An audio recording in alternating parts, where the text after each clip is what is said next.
भारत माता की, छत्रपति शिवाजी महाराज की, धर्मवीर छत्रपति संभाजी महाराज की, येकोट येकोट येकोट येकोट। हिंदवी स्वराज्याचे सरसंस्थापक छत्रपती शिवरायांना मानाचा मुजरा करतो। भारतीय राज्यघटनेचे शिल्पकार भारतरत्न डॉक्टर बाबासाहेब आंबेडकर यांना मानवंदना अर्पित करतो, ज्यांनी अखिल हिंदुस्थानात हिंदूंच्या विटंबना झालेल्या मंदिरांची पुनर्स्थापना केली। त्या राजमाता अहिल्यादेवी होळकर यांच्या चरणी नतमस्तक होतो। आज मंचावर उपस्थित असलेले आपल्या सर्वांचे लाडके उमेदवार, आपले लोकप्रिय आमदार आणि जे तुमच्या सगळ्यांच्या आशीर्वादाने 23 तारखेला हॅट्रिक करणार आहेत आणि तिसऱ्यांदा निवडून येणार आहेत, ते डॉक्टर राहुल दादा आहेर, माननीय डॉक्टर भारतीताई पवार, मध्य प्रदेश मधचे खासदार राहुल सिंग लोधी, गुजरातचे आमदार केनू शंकरराव वाघ, सुनील भाऊ बच्छाव, त्याचप्रमाणे भाऊलाल तांबडे, रवींद्र पगार, भूषण कासलीवाल, शांताराम ठाकरे, बाळासाहेब माळी, विलास डोमासे, अशोक भोसले, निवृत्ती पाटील, मनोज शिंदे, रघुनाथ अहेर, निलेश ढगे, प्रतापरावजी दिघावकर, राजाभाऊ अहिरे, मोहन शर्मा, मंचावर उपस्थित सर्व मान्यवर आणि या ठिकाणी उपस्थित माझ्या सर्व लाडक्या बहिणींनो आणि तितक्याच लाडक्या भावांनो, आज हिंदू हृदय सम्राट शिवसेना प्रमुख बाळासाहेब ठाकरे यांची पुण्यतिथी आहे। ज्या वाघानं हिंदूंना हिंदू म्हणून जगायला शिकवलं, ते शिवसेना प्रमुख बाळासाहेब ठाकरे सातत्याने आम्हाला प्रेरणा देतात आणि म्हणूनच त्यांच्या पुण्यतिथीच्या निमित्ताने मी त्यांना नमन करतो, अभिवादन करतो।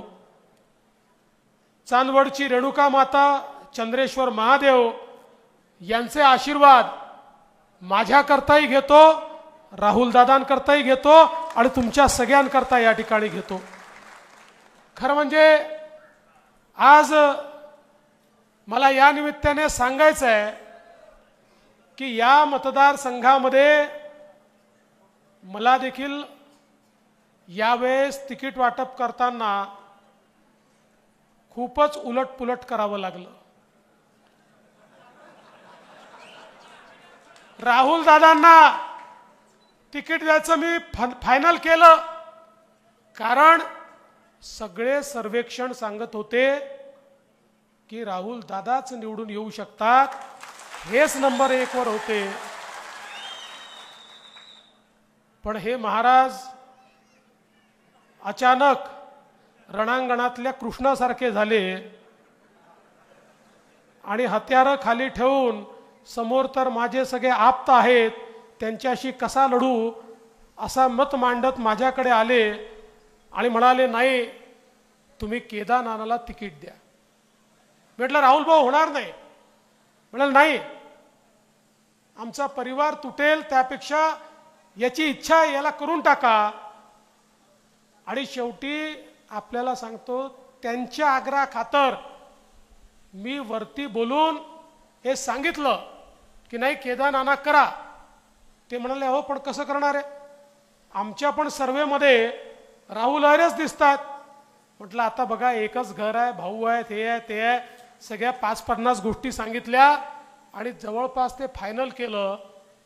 पण तुम्हाला सांगतो, त्यानंतर चांदवड आणि देवळ्याच्या लोकांनी जो माझ्यावर हल्ला केला, कोणी ऐकायलाच तयार नव्हतं। मी त्यांना समजून सांगत होतो की राहुल दादा म्हणतात, ते म्हणाले राहुल दादा कोण होतात, आम्ही ठरवणार, त्यांना अधिकार कोणी दिला ठरवायचा? आमचा आमदार कोण होणार हे आम्ही ठरवणार. आणि ज्या दिवशी हा जनरेटा मी पाहिला, माझ्या मनात पक्क झालं ही मंडळी ऐकणारी नाही. यांनी मनातनं ठरवलं आहे राहुल दादालाच निवडून द्यायचं. आणि मग ठाम मत बनवलं. आणि मी राहुल दादांना सांगितलं कि एक बार मैंने तय कर लिया तो मैं खुद की भी नहीं सुनता. आता तुम्ही चुपचाप शांत बसा. आता चांदवड देवळा मतदारसंघातनं भाजपचा उमेदवार डॉक्टर राहुल अहेरच असेल आणि त्याची घोषणा केली. आणि मला आनंद आहे की आपण सगळ्यांनी ही निवडणूक आपल्या हातामध्ये घेतली आहे. आता कोणी चंद्रावरनं जरी खाली उतरला तरी या निवडणुकीचा निकाल बदलू शकत नाही. या निवडणुकीचा निकाल पक्का आहे. राहुल दादा प्रचंड मताने निवडून येणार आहेत. फक्त राहुल दादा, आता तुमच्या लक्षात आलं असेल, तुम्ही देवळ्यामध्ये बिनपगारी फुल अधिकारी जे नेमले होते, असं करू नका. आपले चांगले कार्यकर्ते, सामान्य कार्यकर्ते, नेते, पदाधिकारी यांनाच अधिकार द्या. म्हणजे मी म्हणायला जरी बिनपगारी म्हटलं तरी त्यांचा पगार काय होता मला सांगण्याची आवश्यकता नाही आहे. पण जाऊ द्या, कालपर्यंत आपल्या सोबतच होते त्यामुळे फार त्यांच्यावर बोलायचं काय. पण मी हेच सांगण्याकरता आलो आहे की खऱ्या अर्थानं आपल्याला या ठिकाणी राहुल दादांसारखा अतिशय शांत पण वेळ पडली तर तेवढाच कणखर, आपलं काम समजून घेणारा, विधानसभेमध्ये बोलत असताना ज्याच्या ठाई प्रचंड आपल्याला ज्ञान दिसतं, आपला मुद्दा मांडताना हे लक्षात येतं की या माणसाला खोलवर माहिती आहे आणि ज्याची भाषणं विधानसभेमध्ये ऐकल्यानंतर मंत्री देखील त्याला नाही म्हणू शकत नाही. अशा प्रकारचा राहुल दादा हा आपला आमदार आहे. आणि त्यांनी सांगितलं ही गोष्ट खरी आहे, या महाराष्ट्रामध्ये नदी जोड प्रकल्प करायचे हा आपण विषय ज्यावेळेस हातामध्ये घेतला, मला आपल्याला सांगितलं पाहिजे गुजरातमध्ये आणि आपल्यामध्ये पाण्याकरता डिस्प्यूट होता. त्या काळचं काँग्रेस राष्ट्रवादीचं सरकार होतं, त्यावेळेचे काँग्रेसचे मुख्यमंत्री होते. काँग्रेसच्या मुख्यमंत्र्यांनी गुजरात सोबत एक करार केला आणि त्या करारामध्ये त्यांना किती पाणी आणि आपल्याला किती पाणी अशा प्रकारचा निर्णय केला. नंतर मी मुख्यमंत्री झालो, मी त्या करारापर्यंत प्रमाणे पुढे जायला लागलो आणि अचानक नाशिक जिल्ह्यातनं मोठ्या प्रमाणात ओरड चालू झाली, आमचं पाणी देताय, आमचं पाणी देताय, आमचं पाणी देताय. मी म्हटलं चालं काय. बरं मजेची गोष्ट, ज्या काँग्रेस सरकारने करार केला ते काँग्रेसचे लोकही म्हणायला लागले आमचं पाणी देताय. मी म्हटलं चाललं काय आहे. मग मी त्यातलं सगळं समजून घेतलं तर माझ्या लक्षात आलं की कराराप्रमाणे त्यांना पाणी द्यावं लागेल. जर हा इंटरस्टेट प्रोजेक्ट ठेवायचा असेल आणि केंद्र सरकारचे पैसे केवळ इंटरस्टेट प्रोजेक्टला मिळतात. मी निर्णय केला, महाराष्ट्र काही लेचपेचं राज्य नाही आहे, हे मजबूत राज्य आहे. आम्हाला कोणाचेही पैसे नको, आम्ही आमच्या पैशाने या ठिकाणी हा प्रोजेक्ट करू. आणि तो जो करार तेव्हाच्या काँग्रेस सरकारने केला होता, मी गुजरातच्या मुख्यमंत्र्यांना सांगितलं साहेब दोनच पर्याय आहेत. एक, आम्ही जेवढं पाणी देतो तेवढं पाणी उकईमधनं आम्हाला परत करा तर आम्ही तुमच्याशी करार ठेवू, नाहीतर हा करार तोडून टाका. तुम्ही तुमचं काम करा, आम्ही आमचं काम करू. आणि मी तो करार तोडला आणि ठरवलं की महाराष्ट्रातनंच आम्ही हे काम या ठिकाणी पूर्ण करू. त्याच्यामध्ये नार पार होतं, त्याच्यामध्ये पार गोदावरी होतं. आणि मग एक आपला इंटिग्रेटेड वॉटर उपखोऱ्यांचा डेव्हलपमेंट विकास आराखडा तयार केला आणि त्या आराखड्यानुसार मी 2019 साली या सगळ्या प्रोजेक्टला मान्यता दिली. दुर्दैव आहे, ही मान्यता मिळाल्यानंतर महाविकास आघाडीचं उद्धवजींचं सरकार आलं, शरद पवार साहेबांचं सरकार आलं, काँग्रेसचं सरकार आलं 2.5 वर्ष या फाईलवरची धूळ देखील त्यांनी झटकली नाही, धूळ देखील झटकली नाही. पण तुमच्या आशीर्वादाने पुन्हा आपलं सरकार आलं आणि लगेच मी स्टॅट्युटरी मान्यता घेणं चालू केलं. केंद्र सरकार, जल बोर्ड, वॉटर बोर्ड सगळ्या मान्यता घेतल्या आणि या ठिकाणी नार पार गिरणा योजनेचं टेंडर त्या ठिकाणी काढलं आणि लवकरच पुढच्या 3 महिन्यामध्ये त्याचं काम आपण करणार आहोत. आणि इथे येत असताना मला माहिती होतं की या ठिकाणी देवळावाले तर आनंदित होतील, पण चांदवडवाले विचारतील त्यांचं केलं आमचं काय. काळजी करू नका, तुम्हाला पाणी मिळणार आहे या ठिकाणी गोदावरीतनं. आणि जे पार गोदावरीचं काम आहे तेही मी अंतिम टप्प्यात आणलेलं आहे. आज तुम्हाला शब्द देऊन जातो, पुढच्या 6 महिन्यामध्ये पार गोदावरीचं देखील सगळ्या मान्यता घेऊन टेंडर काढीन आणि या भागाला पूर्णपणे पाणीदार करण्याचं काम हे आपलं महायुतीचं सरकार करेल. आणि बघा तुमचं नशीब किती चांगलं आहे, हे सगळं करून आत्ता आपण काम सुरू केलं. आणि मागच्या नीती आयोगाच्या बैठकीमध्ये माननीय प्रधानमंत्र्यांनी सांगितलं की नदीजोड प्रकल्प जे आहेत इंटरस्टेटमध्ये सगळ्याच राज्यात प्रॉब्लेम आहेत, तुम्ही विदिन द स्टेट नदीजोड प्रकल्प सुरू करा. त्याही प्रकल्पांना केंद्र सरकार मदत करेल. म्हणजे आता आपल्याला पैशाचीही काळजी उरलेली नाही, केंद्र सरकार देखील आपल्याला पैसा देणार आहे. आणि म्हणून या भागामध्ये खऱ्या अर्थानं मोठ्या प्रमाणात हे प्रकल्प पूर्ण करून हा सगळा भाग पाणीदार करण्याचं काम आपल्या सरकारच्या माध्यमातून आपण करू. एकीकडे सिंचनाची कामं, जलसंधारणाची कामं ही मोठ्या प्रमाणात आपण केली. ज्यावेळी अंतिम टप्प्यामध्ये हे सगळे प्रपोजल होते, मला आजही आठवतं राहुल दादांचा जीव खालीवर होत होता. कोणीतरी सांगितलं की परवाच त्या ठिकाणी आचारसंहिता लागणार.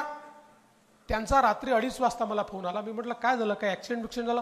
म्हणलं नाही साहेब, कळलंय आचारसंहिता लागणार आहे.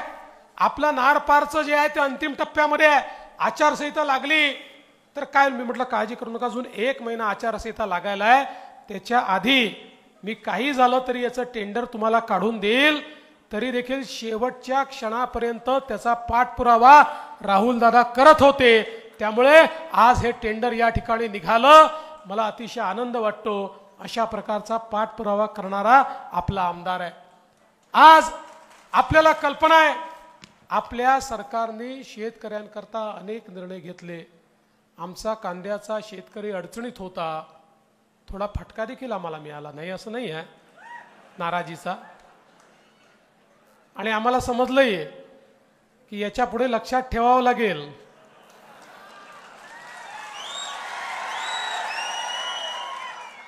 पाना थोडक्याने आमची बिचारी ताई राहून गेली ना, असं काय करताय. पण आज मला आनंद आहे की शेवटी सरकार कुठलं असतं, सरकार लोकांचं मत समजून घेणारं असतं. आपल्या सरकारने मत समजून घेतलं, कांद्यावरचे निर्बंध दूर केले. आणि आता तुम्हाला सांगतो आम्हाला ठेच लागलेली आहे. आम्ही यापुढे ताकही फुंकून पिणार. त्यामुळे जोपर्यंत मोदी सरकार आहे अशी अचानक निर्यात बंदी वगैरे यापुढे लागणार नाही. हे सरकार तुमचं सरकार आहे. बघा आंतरराष्ट्रीय बाजारपेठेमध्ये कापूस आणि सोयाबीनचा भाव पडला. मागच्या वर्षी खरीपामध्ये आम्ही सांगितलं होतं की आम्ही सोयाबीनला 5,000 रुपये हेक्टरी मदत करू. लोकसभेची निवडणूक आली, आम्ही करू शकलो नाही. लोकांना वाटलं हे चुकीचं सांगतायत. पण लोकसभेची निवडणूक संपल्याबरोबर सोयाबीनच्या शेतकऱ्याच्या खात्यामध्ये पैसा जमा करणं आम्ही सुरू केलं. 4,000 कोटी रुपये आम्ही शेतकऱ्यांच्या खात्यात दिले. यावर्षी सोयाबीन खरेदी करत असताना पावसाळा उशिरापर्यंत गेल्यामुळे सोयाबीनचं मॉइश्चर 18% गेलं, 12% वर खरेदी होत नाही। 400 केंद्र उघडले, 2 लाख शेतकऱ्यांनी रजिस्ट्रेशन केलं, पण शेतकरी माल आणायचा तर मॉइश्चर 18%, 17%। मग आम्ही शेतकऱ्यांना सांगितलं मॉइश्चर मीटर पाठवतो, 8-10 दिवस थांबा, उघाडीमध्ये मॉइश्चर कमी होत जाईल। आमच्या लक्षात आलं की मॉइश्चर हे आता 15% आलेलं आहे। आम्ही केंद्र सरकारला विनंती केली, कारण आम्हाला याची माहिती होती। आम्ही आचारसंहितेपूर्वी केंद्राला पत्र पाठवलं होतं की तुम्ही यावेळेस सोयाबीनच्या खरेदीमध्ये मॉइश्चर कंटेंट 18% ठेवा, कारण आमच्याकडे पाऊस खूप उशिरापर्यंत पडलेला आहे, नाही तर खरेदी होणार नाही। मला अतिशय आनंद वाटतो आणि आम्ही सांगितलं जर काही फरक आला तर पैसे आम्ही देऊ। मला अतिशय आनंद आहे, कालच केंद्र सरकारचा आदेश आला आणि 12% ऐवजी त्यांनी 15% मॉइश्चर अलाउ केलं। त्यामुळे आता सगळ्या सोयाबीनची खरेदी हे राज्य सरकार हमी भावानं त्या ठिकाणी करेल। 400 केंद्र काढले आहेत आणि मोदीजींनी घोषणा केली आहे 6000 रुपयाचा भाव देण्याची। आणि आम्ही तर आता योजना आणलेली आहे। काय योजना आणली आहे? भावांतर योजना। यानंतर जितके वेळा हमी भावापेक्षा बाजार भाव कमी होईल तितके वेळा यातला जो फरक असेल तो फरक राज्य सरकार थेट तुमच्या खात्यामध्ये त्या ठिकाणी देईल। एकाही सोयाबीन उत्पादकाचं नुकसान आता यापुढे आम्ही होऊ देणार नाही। पण काल परवा लबाडाचं आवतन चालू झालं। काही लोकांना मेसेज यायला लागले काँग्रेसचं सरकार आलं की 7000 रुपये भाव देणार। मी म्हटलं चांगली गोष्ट आहे। काल फोन लावला कर्नाटकमध्ये, अरे म्हटलं काँग्रेसचं सरकार आहे, सोयाबीनचा भाव सांगा। माझ्याकडे कागद आहे, लिस्टच पाठवली त्यांनी। सगळ्या वेगवेगळ्या बाजारात कुठे 100 रुपये कमी, 100 रुपये जास्ती। ॲव्हरेज भाव किती आहे माहिती आहे? 3800 रुपये। कर्नाटकामध्ये 3800 भाव देतात आणि चोंबडे इथे येऊन सांगतात 7000 रुपये भाव देऊ। म्हणून म्हटलं लबाडाचं आवतन जेवल्याशिवाय खरं नाही। पण आम्ही तुम्हाला सांगतो जे करतो तेच बोलतो, जे बोलतो तेच करतो। 6000 रुपयाचा भाव देणार म्हणजे देणारच, हे तुम्हाला या निमित्ताने मी सांगण्याकरता आलो आहे। आज तुम्ही बघा आमच्या शेतकऱ्याला 1 रुपयात आपण पीक विमा दिला। 8000 कोटी रुपयाचा पीक विमा यावर्षी शेतकऱ्यांच्या खात्यामध्ये गेला। वेगवेगळ्या प्रकारचे मदत आपण शेतकऱ्यांना त्या ठिकाणी दिली। आणि हे सगळं करत असताना सगळ्यात महत्त्वाची गोष्ट जर काही असेल तर आपण शेतकऱ्यांना वीज बिलाची माफी दिली। आपण सांगितलं तुम्हाला वीज बिल येईल, पण तुमच्या वीज बिलात तुम्हाला जे पैसे भरायचे आहेत ते राज्य सरकार भरून टाकेल। तुम्हाला 000चं वीज बिल येईल। पुढचे 5 वर्ष तुम्हाला विजेचं बिल येणार नाही। राहुल आहेर म्हणाले जन्मभर येणार नाही। अरे 5 वर्षानंतरची गॅरंटी मी कशी देऊ? यांनी पुन्हा 5 वर्षाने निवडून दिलं तर पुन्हा, पण 5 वर्षाची आज गॅरंटी आहे। पुढचे 5 वर्ष तुम्हाला विजेचं बिल शेती पंपाचं येणार नाही। आणि माझा शेतकरी सारखा सातत्याने आम्हाला सांगतो दिवसा 12 तास वीज द्या, 365 दिवस दिवसा वीज द्या, लोड शेडिंग रहित आम्हाला वीज द्या। आज आपण कधी दिवसा देतो, कधी रात्री देतो, मध्येच 8 तास देतो, अशा अनेक अडचणी आहेत। आणि म्हणून या देशातली पहिली शेती वीज वितरण कंपनी सेपरेट ही मी ऊर्जा मंत्री म्हणून महाराष्ट्रात तयार केली। आणि या कंपनीच्या अंतर्गत 14000 मेगावॅटचे विजेचे सौरचे प्रकल्प सुरू केले। 2000 मेगावॅटचे पूर्ण झाले। 18 महिन्यामध्ये 14000 मेगावॅटचे प्रकल्प पूर्ण केल्यानंतर 365 दिवस आमच्या शेतकऱ्यांना दिवसा 12 तास अखंडित वीज मिळेल। आणि कोणाला रात्री पाहिजे असेल तर 24 तासाची वीज देखील या ठिकाणी मिळेल। ही व्यवस्था या महाराष्ट्रामध्ये आपण केली। आज आपल्याला 8 रुपयाला जी वीज पडते आणि 15000 कोटी रुपयाची सबसिडी द्यावी लागते, या सौर ऊर्जेमुळे केवळ 3 रुपयाची ती वीज आपल्याला पडते आहे. त्यामुळे 5 रुपये आपले युनिटच्या मागे वाचतायत. तेच पैसे आम्ही आता तुमचं वीज बिल माफ करण्याकरता त्या ठिकाणी वापरणार आहोत. म्हणजे अशा प्रकारचं अर्थकारण उभं केलंय की शेतकऱ्यांना मोफत वीज तर देऊ, पण आमच्या खिशात म्हणजे सरकारच्या तिजोरीतही 2-3 वर्षानंतर पैसे मागावे लागणार नाही. ऑटो पायलट मोडवर तुम्हाला त्या ठिकाणी 0 वीज बिल येईल. अशा प्रकारची व्यवस्था आपण तयार केली. आणि आता तर आपण अजून एक निर्णय घेतलेला आहे.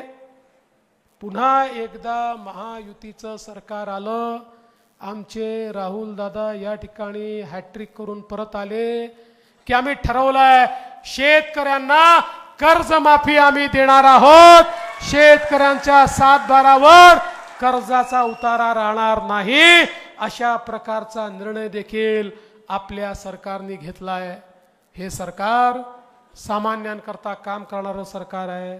बंधू भगिनींनो, दीन दलित, गोर गरीब, आदिवासी, शेतकरी, शेतमजूर, महिला, अल्पसंख्याक, ओबीसी, आमचा मराठा समाज, धनगर समाज, प्रत्येक समाजाकरता वेगवेगळ्या योजना तयार करून त्या समाजातल्या शेवटच्या घटकापर्यंत पोहोचण्याचं काम आपल्या सरकारने केलं. आणि आपल्या देशाच्या प्रधानमंत्र्यांनी आपल्याला एक संकल्प दिला. आणि तो काय संकल्प होता की आपल्याला जर विकसित भारत करायचा असेल तर या भारताची 50% लोकसंख्या म्हणजे आपल्या माता भगिनी या जोपर्यंत सामाजिक आर्थिक परिवर्तनाचा केंद्रबिंदू होत नाही तोपर्यंत या देशाला विकसित करता येणार नाही. आणि म्हणून प्रधानमंत्र्यांनी बेटी बचाओ बेटी पढाओ पासनं लखपती दीदी पर्यंतचे कार्यक्रम आखले. मागच्या काळामध्ये नाशिकमध्येच लखपती दीदीचा नाही, जळगावला झाला होता लखपती दीदीचा कार्यक्रम. लखपती दीदी म्हणजे मोदीजींच्या योजनेतनं व्यवसाय सुरू करून ज्या महिला वर्षाला 1 लाख रुपयापेक्षा जास्त पैसा कमावतात त्या लखपती दीदी आहेत. महाराष्ट्रामध्ये 11 लाख लखपती दीदी तयार झाल्या. आता 25 लाख करणार आहोत आणि 2028 पर्यंत 50 लाख लखपती दीदी आम्हाला करायच्या आहेत. डॉक्टर राहुल अहेर, तुम्हाला माझं आव्हान आहे, आम्हाला 50 लाख करायचे आहेत. तुमच्या मतदारसंघात किमान माझ्या 25,000 लाडक्या बहिणींना लखपती दीदी तुम्ही करा. तुम्हाला जी मदत लागेल हा देवा भाऊ तुम्हाला मदत करेल, पण माझ्या लाडक्या बहिणी या लखपती दीदी झाल्या पाहिजे. आपण लेक लाडकी सारखी योजना सुरू केली.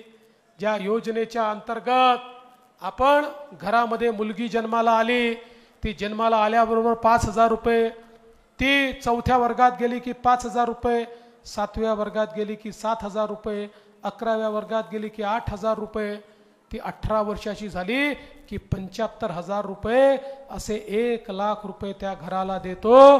घरामध्ये लक्ष्मी आली आहे याचं प्रत्यंतर यावं आणि मुलीच्या जन्माचं स्वागत व्हावं, अशा प्रकारची योजना आपण सुरू केली आहे. दुसरी योजना आपण सुरू केली. अलीकडच्या काळामध्ये आपल्याला कल्पना आहे उच्च शिक्षणामध्ये फी खूप मोठी द्यावी लागते. खाजगी कॉलेजमध्ये 2 लाख 4 लाख 5 लाखाची फी आहे. जो गरीब आहे, जो मध्यमवर्गीय आहे, त्याच्या घरी एक मुलगा असेल एक मुलगी असेल, एकाला शिकवायची ऐपत असते. मग साहजिक मुलीला बोलावून सांगितलं जातं, बेटा डॉक्टर इंजिनियर करायचं आहे तर तुझ्या भावाला आम्ही शिकवतो, तू BA BCom करून टाक, तुझं तर आम्हाला लग्नच करायचं आहे. अतिशय हुशार असलेली ही मुलगी पैशाअभावी शिकू शकत नाही. पण आता आम्ही मुलीच्या आई बापाला सांगितलं, पैशाअभावी तुम्ही तुमच्या मुलीला शिकवू शकत नसाल, काळजी करू नका, मुलीचे मामा मुंबईच्या मंत्रालयामध्ये बसलेले आहेत, ते मामा मुलीचं शिक्षण करतील. आता 2 लाख 4 लाख 5 लाख 6 लाख जी काही फी असेल, जी काही फी, ती सगळी फी राज्य सरकार भरणार. माझी प्रत्येक मुलगी शिकणार आणि विकसित भारत आणि विकसित महाराष्ट्र तयार करणार. हे काम आपल्या सरकारने केलं आहे. आपल्या महिलांकरता आपण त्या ठिकाणी ST मध्ये कन्सेशनची योजना सुरू केली. ST मध्ये 50% सूट आपण महिलांना दिली। 1.5 वर्षापासून योजना चालली आहे। योजना जेव्हा सुरू केली एसटी महामंडळाचे लोक धावत आले, म्हणाले साहेब ही योजना करू नका। म्हटलं काय झालं? आधीच एसटी तोट्यात आहे, ही खड्ड्यात जाईल। अरे चिंता करू नका, गरज पडली तर आम्ही पैसे देऊ, पण ही योजना आपल्याला चालवायची आहे। 1.5 महिन्यापूर्वी पुन्हा आले, म्हटलं आता काय आहे? म्हणजे साहेब एक सांगायला आलो। म्हटलं काय? म्हणजे काही झालं तरी ही योजना बंद करू नका। अरे म्हटलं अजब लोक आहे, आधी येता सुरू करू नका, आता येता बंद करू नका। म्हणाले काय सांगायचं, योजना सुरू झाल्यापासनं इतक्या महिला प्रवास करायला लागल्या की तोट्यात असलेली आमची एसटी फायद्यामध्ये आली, त्यामुळे आता ही योजना बंद करू नका।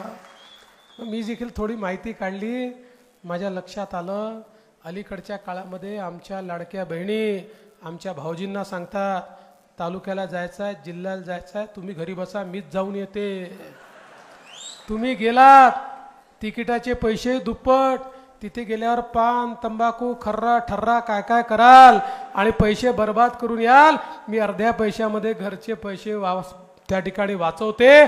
त्यामुळे माझ्या लाडक्या बहिणीच आता बसनी निघालेल्या आहेत।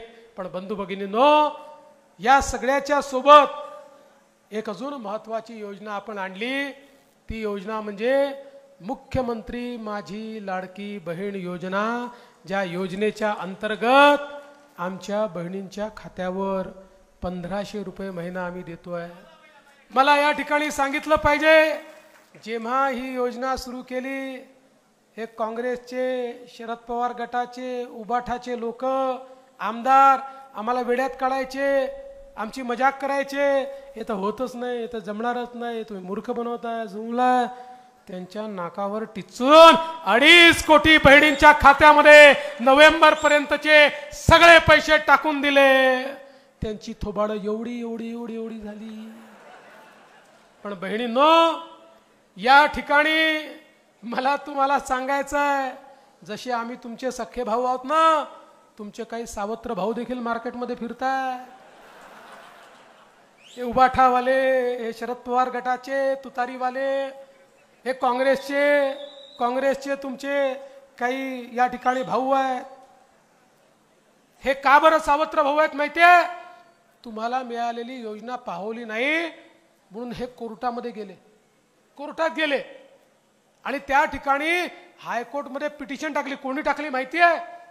काँग्रेसचे अध्यक्ष नाना पटोले यांचे अधिकृत निवडणूक प्रमुख अनिल वडपल्लीवार हे महाविकास आघाडीच्या वतीनं हायकोर्टमध्ये गेले आणि हायकोर्टात सांगितलं ही लाडकी बहीण योजना, ही लेख लाडकी योजना, ही पिंक रिक्षा योजना, ही कन्सेशनची योजना, या सगळ्या योजना बंद करून टाका।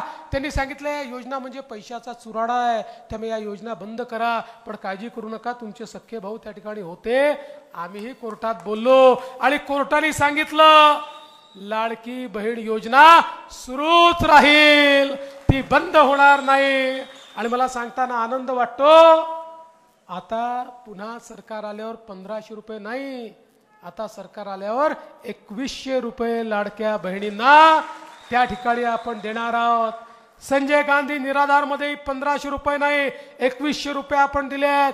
समाजातला जो शेवटचा व्यक्ती आहे त्याच्याकरता आपण काम करतोय। आज तुम्ही बघा, आमच्या अंगणवाडी सेविका असतील, आमच्या आशा सेविका असतील, आमचे ग्राम रोजगार सेवक असतील, आमचे कोतवाल असतील, आमचे पोलीस पाटील असतील, सगळ्यांच्या मानधनात भरघोस वाढ करण्याचं काम हे आपल्या सरकारने या ठिकाणी केलेलं आहे, कारण हे सर्वसामान्यांचं सरकार आहे।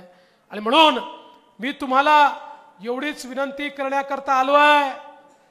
मी 2019 ला आलो होतो, तुम्हाला एक शब्द दिला होता,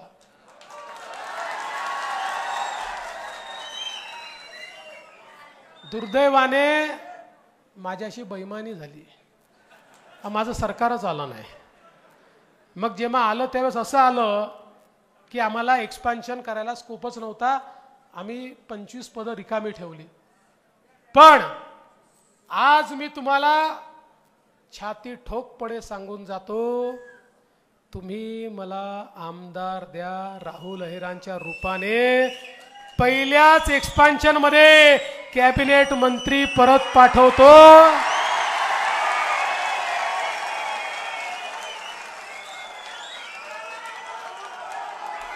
नाही, माझी एक अट आहे, एक अट आहे, लक्षात ठेवा. एक अट माझी आहे, एक अट अशी आहे, 20,000च्या आत लीड असेल तर राज्यमंत्री, मग कॅबिनेट नाही. 20,000च्या वर लीड असेल तर कॅबिनेट मंत्री मंजूर. त्यामुळे या महाराष्ट्रामध्ये पुन्हा एकदा महायुतीचं सरकार आणण्याकरता कमळाची बटन दाबा, मला आमदार द्या, मी तुम्हाला मंत्री देतो, एवढंच बोलतो आणि माझं बोलणं संपवतो. धन्यवाद. जय हिंद, जय महाराष्ट्र.